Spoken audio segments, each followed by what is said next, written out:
xibaar yu wér te wóor ca tàng-tàng ba abonnez-vous pour ngeen di mën di jot suñuy vidéo. jërë ngeen jëf ci ànd gi ak ñun ci chaîne bii di Buzz 221 HD mbirum borom ñaari tur yi Ousmane Sonko daal nay alerté ci lu mu jàpp ni ab risque la débanalisation.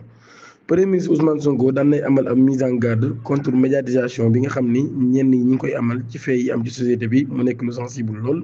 rawatina li ñeel mbirum borom ñaari tur yi. jàpp nañ nag daal di wane yenn mbir yi public loolu yi nag daal dina nekk loo xam ne mooy gën a garaaw sax li nga xam ne moo di geste bi am ndax loolu yi nag daal mën na nekk ab risque de banalisation à force d'exposition médiatique ces comportements pourraient estimer-t-il être perçus comme moins grave par l'opinion maanaam kon bu fekkee nag daal dañ koy wane lu bari mbir yi mën naa dem kon ba garaaw gi nga xam ne garaawoon na ko da koy woyof loolu ci askan bi.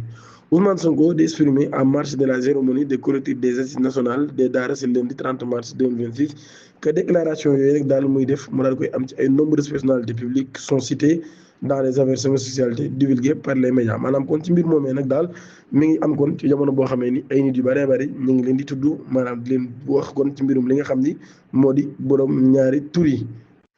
grève transporteurs yi ca xaar yàlla 5 chauffeurs taxi lañ ci daal di teg loxo wala 5 chauffeurs boog lañ ci daal di teg loxo ginnaaw bi nga xamee ni daan nañu yàq ab taxi boo xam ni maanaam dafa doon yóbbu ab patient ca l'hôpital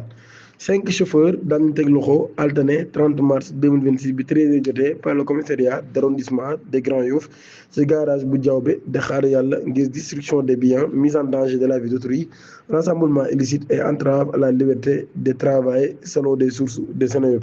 mbir yi mi ngi xew ci li nga xam ne moo di ab grève bu transporteur doon am MSD di chauffeur de taxi daan na jóge Liberté ci station nekk ci li nga xam ni moo di otoom ab malade boo xam daf ko waroon yóbbu ci urgence hôpital Idrissa Pouye de Grand Yoff bi mu agsi nag daal ci boori garage Diaobé nag daal dañ ko intercepté par ab groupe de jeunes yoo xam nag daal ñoom ñi ñoo ko reproché nag daal dafa nekk di liggéey ci jamono boo xamee ni daan nañ joxe ab mot d'ordre de grève jamono boobee nag daal doon na leen jéem a raisonné ci situation bi nga xam ne nag daal moom moo daal di am waaye dafa mujjee dégénéré ñoom ñii nag daal kon doon nañ yëkkati ay xeer di ko sànni ci li nga xam ne moo di oto bi ab patrouille de police nag daal bu nekkoon ci secteur boobee moo daal di intervenir daal di interpeller 5 suspects MT 29 ans de chauffeur bu dëkk ci Castor MC 18 ans chauffeur bu dëkk ci Xaar Yàlla